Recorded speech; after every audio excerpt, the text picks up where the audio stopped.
அன்பு நேர்களே, நாம் ஜேவிபியின் பொதுச் செயலாளர் நாயகம் டில்வின் சில்வா பற்றி பல விமர்சனங்கள் செய்திருக்கின்றோம் பல வீடியோக்களில். ஆனாலும் அவரது பொறுப்பு வாய்ந்த விடயம் குறித்து நாம் ஆராய்ந்து வருகின்றோம். நாடாளுமன்ற ஆட்சி கவிழ்ப்பை முறியடித்த டில்வின் சில்வா என்ற பார்ட் 1லும், அமைச்சரவை மாற்றம் வருகின்றதா, ஆட்சி மாற்றத்திற்கு முஸ்லிம் அணிகொண்டு ஆதரவு கொடுக்கின்றதா என்று பார்ட் 2விலும், இப்போது பார்ட் 3இல் ஹெரணி பிரதமர் பதவியிலிருந்து நீக்கப்பட மாட்டார் என்றும் டில்வின் சில்வா சொல்லி இருக்கின்றார். நல்ல விடயம், அது குறித்தும் நாம் ஆராய்வோமா? பிரதமர் ஹெரணி அமரசூரி அவர்கள் பிரதமர் பதவியிலிருந்து நீக்கப்பட மாட்டார் என ஜேவிபி பொதுச் செயலாளர் டில்வின் சில்வா அவர்கள் தெரிவித்துள்ளார்கள். கடந்த வாரம் பிரதமர் பதவியிலிருந்து ஹெரணி நீக்கப்பட உள்ளதாக வெளியாகும் தகவல்களில் எவ்விதமான உண்மையும் இல்லை எனவும் அவர் குறிப்பிட்டுள்ளார். அதைத்தான் முறியடிக்கப்பட்டாரே. எதிர்கட்சியினர் நீண்ட காலங்களாக அடிப்படையற்ற பிரச்சாரங்களில் ஈடுபட்டு வருவதாக தெரிவித்துள்ளார்.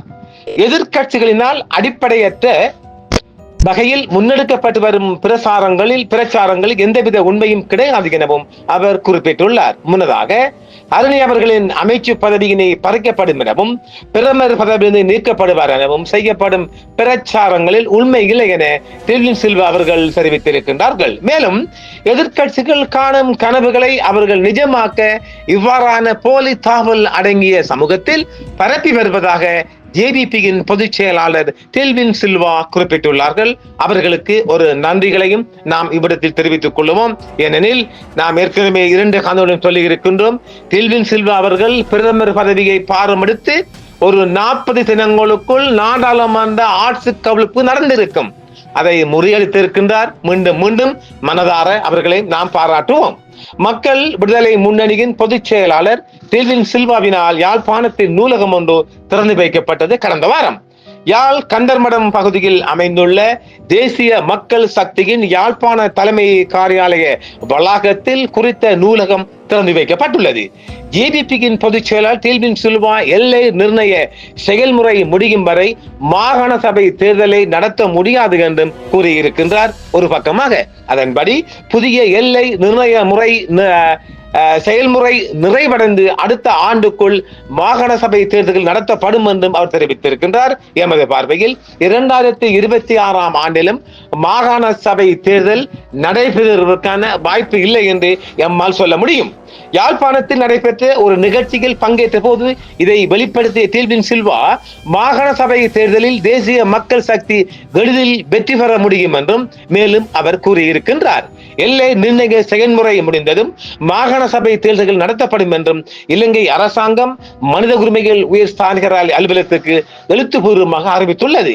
மாகாண சபை தேர்தல்கள் தொடர்ந்து ஒத்திவைக்கப்பட்டுள்ளன. மேலும் தேசிய மக்கள் சக்தி தலைமையிலான தற்போதைய அரசாங்கம் மாகாண சபை தேர்தல்களை வேண்டும் என்று ஒத்திவைப்பதாகவும் எதிர்கட்சிகளால் குற்றச்சாட்டப்பட்டு வருகின்றது.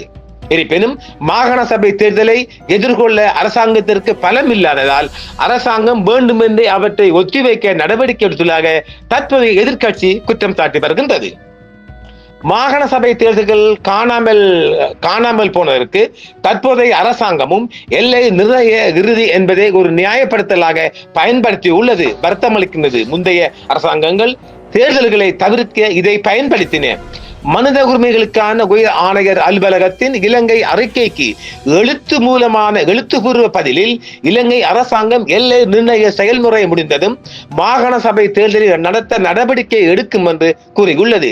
2017ஆம் ஆண்டு முதல் அடுத்தடுத்த அரசாங்கங்கள் மாகாண சபை தேர்தல்களை ஒத்திவைக்க புதிய தேர்தல் முறையின் அறிமுகத்தையும் எல்லை நிர்ணய பிரச்சனையும் ஒரு சாக்காக பயன்படுத்தி வருகின்றன.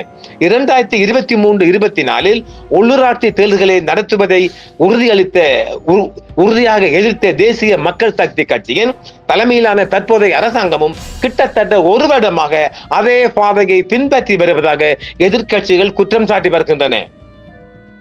தற்போதைய சட்டத்தின் கீழ் மாகாண சபைகளை நடத்த முடியாததற்கு காரணம் அப்போது நிலவிய அரசியல் குழப்பம் காரணமாக பிரதமரின் மறு ஆய்வு குழுவால் 2 மாதங்களுக்குள் அதன் அறிக்கையை நாடாளுமன்றத்தில் சமர்ப்பிக்க முடியவில்லை எனவும் மாகாண சபை தேர்தல்களை நடத்துவதற்கு அரசாங்கத்திற்கு உண்மையான விருப்பம் இருந்தால் பிரதமர் தலைமையிலான ஒரு புதிய மறு ஆய்வு குழுவை நியமித்து 2 மாதங்களுக்குள் அதனை பரிந்துரைகளை நாடாளுமன்றத்தில் சமர்ப்பித்து அவற்றை நிறைவேற்றி தேர்தல்களை நடத்தலாம் என்றும் அத்தகைய குழு சட்டபூர்வமானது அல்ல என்று அரசாங்கம் நினைத்தால் பாராளுமன்றம் அதன் ஒப்புதல் அவ்வாறு செய்யலாம் என்றும் சொல்லப்படுகின்றது. தொழில்நுட்ப ரீதியாக மாகாண சபை தேர்தல் தொடர்பான தற்போதுள்ள தேர்தல் சட்டம் இல்லாததால் மாகாண சபை தேர்தலை நடத்த முடியாது, பாராளுமன்றத்தால் மட்டுமே அதை சரி செய்ய முடியும் என்றும் உண்மைதான். 2018 முதல் கிட்டத்தட்ட 1 வருடமாக மாகாண சபை எல்லை நிர்ணயம் குறித்து எந்த நடவடிக்கையும் எடுக்காமல் முந்தைய அரசாங்கங்களைப் போலவே அரசாங்கம் செயல்பட்டு வருகிறது. மேலும் மனித உரிமைகளுக்கான உயர் ஆணையர் அலுவலகத்தின் அறிக்கைக்கு ஒரு நிராகரிப்பு பதிலை அளித்துள்ளது. அந்த பதிலில் யதார்த்தமாக மாகாண சபைகள் தொடர்பான தற்போதுள்ள தேர்தல் சட்டம் பாராளுமன்றத்தால் அமல்படுத்தப்பட வேண்டும் என்றும் பழைய விகிதாசார முறையின் கீழ் மாகாண சபை தேர்தல்களை நடத்த வேண்டிய அவசியம் அரசாங்கத்திற்கு இருந்தால் அதை பாராளுமன்றத்தில் 3/2 பெரும்பான்மையுடன் நிறைவேற்ற முடியும் என்றும் சட்டம் சொல்கின்றது. எல்லை நிர்ணய ஆணையம் 2015 நிறுவப்பட்ட போதிலும் அதன் செயல்பாடுகள் குறித்து அதற்கு எந்த ஆணையம் வழங்கப்படவில்லை என்பதும் இங்கு கவனிக்கத்தக்கது. எனவே ஆணையம் அதில் அசல் நோக்கத்தின்படி செயல்படவில்லை என்றும் காவல்துறை, நீதித்துறை, உள்ளாட்சி நிறுவனங்கள், பிரதி செயலகம் மற்றும் கிராம சேவையாளர் பிரிவுகள், வன பாதுகாப்பு, வனவிலங்குகள் சேவைகள் மற்றும் உள்துறை ஆகியவற்றின் எல்லை நிர்ணயம் தொடர்பாக பல சிக்கல்கள் உள்ளன. அவற்றை தீர்க்க முறையாக நிறுவப்பட்ட அதிகாரங்கள் மற்றும் வசதிகளுடன் கூடிய தேசிய எல்லை நிர்ணய ஆணையத்தின் தேவையும் வலியுறுத்தப்படுகிறது. மாகாண சபை தேர்தல்களில் தொடர்ச்சியான தாமதங்கள் செயல்பட வேண்டிய நேரம் இது என்றும் சொல்லப்படுகின்றது. இலங்கையில் மாகாண சபை தேர்தல்கள் தொடர்ந்து தாமதமாகி வருவது பெரும்பாலும் முழுமையடையாத தேர்தல் எல்லை நிர்ணயம் காரணமாக கூறப்படுகிறது. இது ஒரு குறிப்பிடத்தக்க கவலையாகவே உள்ளது என்றும் உலக நோக்கர்களால் சொல்லப்படுகின்றது. ஏனெனில் தற்போதைய அரசாங்கம் இந்த போக்கை தொடர்கிறது. ஐநா மனித உரிமைகள் ஆணையர் அலுவலகத்தின் அறிக்கைக்கு 2025 ஆண்டு அளித்த பதிலில் எல்லை நிர்ணய இறுதி செய்யப்பட்டவுடன் மாகாண சபை தேர்தல்களை நடத்துவதற்கான அதன் உறுதிப்பாட்டை அரசாங்கம் மீண்டும் வலியுறுத்தியது. இருப்பினும் 2017 முதல் அடுத்தடுத்த நிர்வாகங்கள் இந்த தேர்தல்களை ஒத்திவைப்பதற்கான நியாயமாக ஒரு புதிய தேர்தல் முறையின் அறிமுகம் மற்றும் எல்லை நிர்ணய சிக்கல்களை பயன்படுத்தின. 2023 24 உள்ளூராட்சி தேர்தல்கள் ஏற்படும் தாமதங்களை குரல் கொடுத்து எதிர்த்த தேசிய மக்கள் சக்தி தலைமையிலான தற்போதைய அரசாங்கமும் கிட்டத்தட்ட 1 வருடமாக இதே போன்ற பாதையை பின்பற்றி சரியான நேரத்தில் ஜனநாயக செயல்முறைகளுக்கான அதன் உறுதிப்பாட்டை சந்தேகிக்கிறது. சட்டம் மற்றும் அரசியல் தடைகள் மாகாண சபை தேர்தல்கள் நடத்த இயலாமை என்பது குறிப்பிடத்தக்க சட்ட தேர்தல் இல்லாததால் ஏற்படுகிறது. கடந்த கால அரசியல் உறுதியற்ற தன்மையால் இது மேலும் அதிகரித்தது.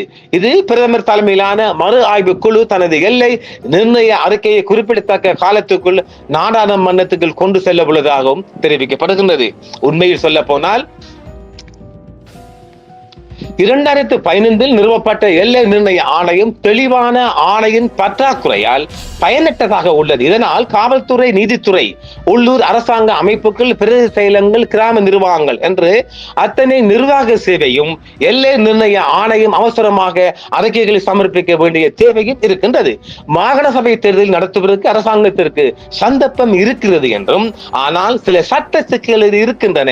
குறிப்பாக கடந்த அரசாங்கம் தேர்தல் சட்டத்தை திருத்தங்களை மேற்கொண்டது. அதற்கமைய புதிதாக எல்லை நிர்ணயம் செய்ய வேண்டியுள்ளதாகவும் முன்னதாக செய்யப்பட்ட எல்லை நிர்ணயத்தில் பல்வேறு தவறுகள் இருந்தமையால் நாடாளுமன்றத்தில் அது நிறைவேற்றப்படவில்லை. இதன் காரணமாகவே மாகாண சபை தேர்தலை நடத்த முடியவில்லை என்றும் டெல்வின் சில்வா தெரிவிக்கின்றார். இந்நிலையில் புதிதாக மீண்டும் எல்லை நிர்ணயம் செய்ய வேண்டியுள்ளது. அதற்காக புதிய ஆணைக்குழு ஒன்றை நியமித்து எல்லை நிர்ணயம் செய்வதற்கு நடவடிக்கை எடுக்க வேண்டும் என்றும், எனவே எதிர்வரும் வருடத்தில் எல்லை நிர்ணயம் செய்யப்பட்டு மாகாண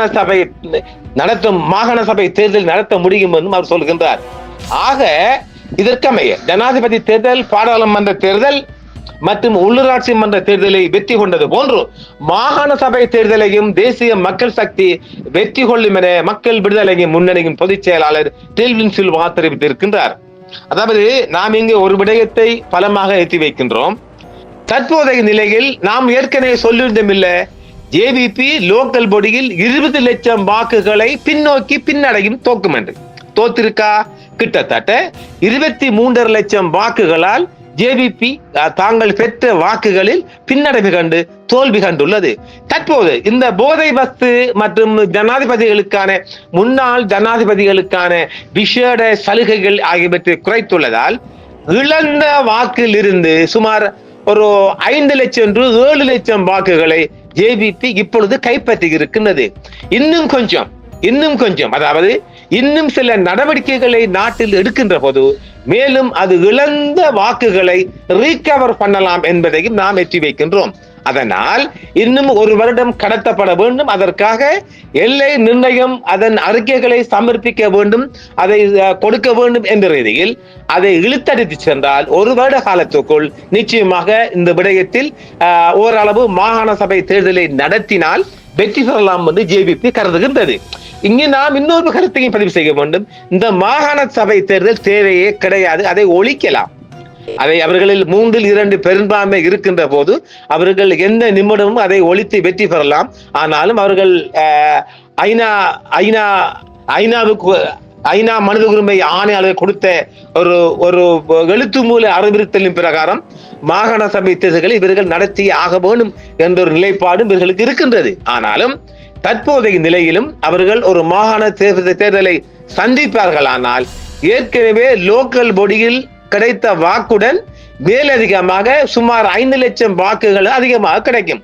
ஆக நாம் ஏற்கனவே லோக்கல் பொடியில் சொன்னது போன்று 15 லட்சம் வாக்குகள் மீண்டும் குறைந்துதான் காணப்படும், தோல்வியில் காணப்படும். இதையும் நேர்கள் பார்க்க வேண்டும்.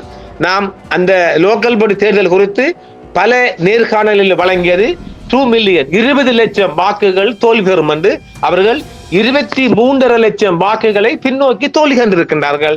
இப்போது மாகாண தேர்தல் நடைபெறுமானால் இன்னும் இப்போதைய கணக்கின்படி சுமார் 15 லட்சம் வாக்குகளை தோற்பார்கள். அதனால் அவர்களுக்கு ஒரு பின்னடைவை சந்திக்க வேண்டி வரும். அதனால் இந்த மாகாண சபை தேர்தலையும் அவர்கள் நிச்சயமாக ஒரு பின்னடைவை நோக்கி செல்லலாம் என்றுதான் பார்க்கின்றோம். ஆப்னர்களே, இப்ப நாம் உங்களுக்கு சொல்லியிருக்கோமே, எப்போது நாம் மீண்டும் ஒரு நன்றியை தெரிவிக்கின்றோம். நாடாளுமன்ற ஆட்சி கவிழ்ப்பை முறியடித்த டெல்வின் சில்வாவுக்கு ஒரு வாழ்த்துக்களை, ஒரு உத்தமாச்சாரியாவை மீண்டும் தெரிவித்து இந்த 3 காணொளிகளும் இத்துடன் முடித்து விடைபெறுகின்றேன். நன்றி நேர்களே. என்றும் உங்களுடன் சன்ரைஸ் இந்தியா டிவி சப்ஸ்கிரைப் பண்ணுங்கள், பெல் பட்டனையும் கிளிக் செய்யுங்கள். உங்கள் ஆதரவே எங்கள் சேவை. ஆதரவு தாருங்கள், அரவணைப்போம். மறக்காம சர்ப்ரைஸ் பண்ணுங்க. தேங்க்யூ.